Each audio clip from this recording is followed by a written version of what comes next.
الاهلي عنده 3 ماتشات في كاس العالم للانديه: انتر ميامي، بالميراس، بورتو. نبدا بانتر ميامي. اصعب ماتش مش عشان النجوم، عشان الافتتاحيه والعالم كله عينيها على الماتش. يعني هناك محاوله لاثبات الذات، سمع ان ترامب هيحضر المباراه، هيبقى في حاله من الهوس يعني. فماتش انتر ميامي لو عدى على خير هيبقى فيه الخير على الاهلي ان شاء الله، والاهلي قادر على فكره.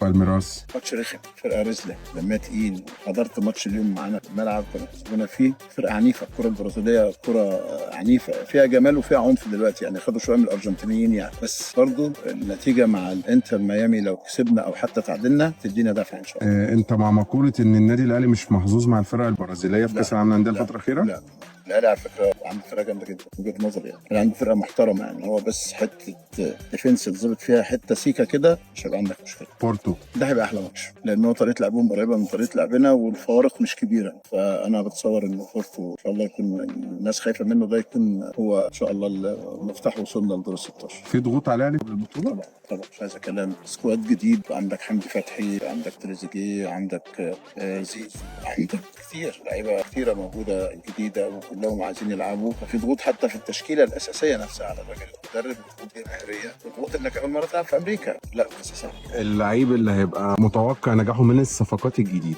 له يعني، لما تتكلم على زيزو وتتكلم على تريزيجيه وحتى احمد رمضان بيكهام، محمد بن رمضان كويس قوي. هي المشكله بس انا بقول لك الضغوط على المدرب، هيلاعب مين وقاعد مين يعني. دي المشكله. على طاهر مثلا، طاهر ما يقعدش، هو الراجل عليه ضغوط يعني.